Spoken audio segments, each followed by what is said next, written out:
friends.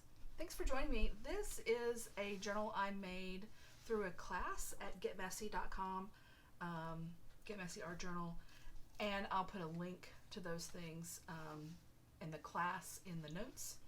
I was particularly intrigued by this class because of the way the book was bound. I wanted to try that.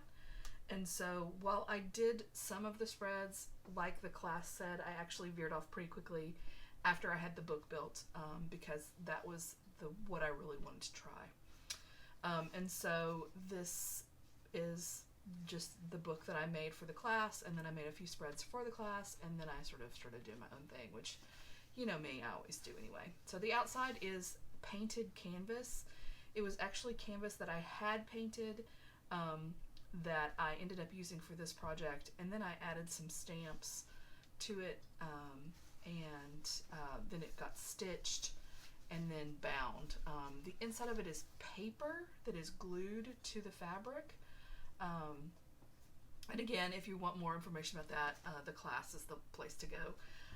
The pages each are individual pages and then sewn together in the binding. So that was a little unusual too. I had never done a book quite like that, but here is my Imagined Landscapes journal.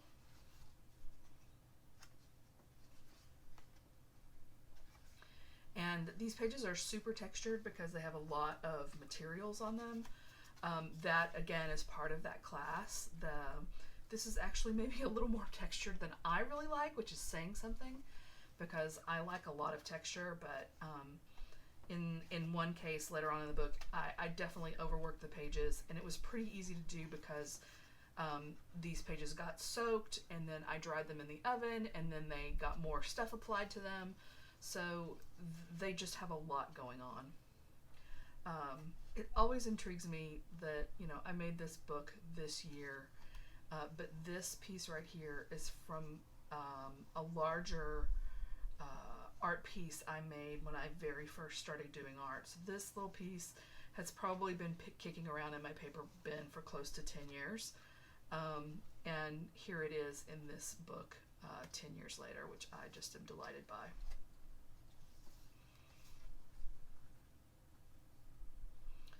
This was an imagined landscape, so I think the idea was often to build landscapes, and I definitely went sort of the abstract route for that.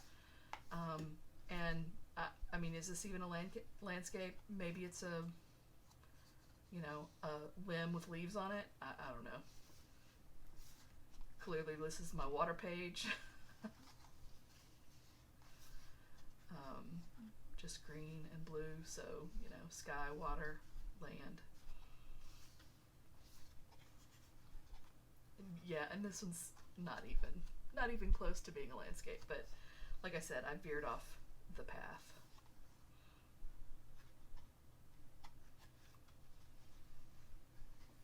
This is one of my favorite spreads I've ever done.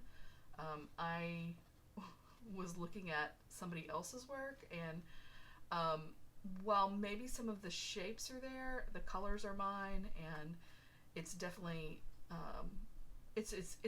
there are aspects that are similar to the drawing that I was looking at, but it's also my own. So I just loved how this sort of took shape, and it's very much horizon. So I would definitely consider this a landscape, maybe a, you know, setting sun almost. I don't know. Here's the page I end up deciding was overworked, and I gave up on it. But you know, sometimes that happens, and it's a good reminder that we're not perfect, right? But then this lovely kind of landscape, rainbow, setting sun, I don't know what to call it, but it makes me feel landscapey, so it's good. It's good enough for me. Anyway, thanks for taking a journey with me through this book. Hope you see you again sometime soon.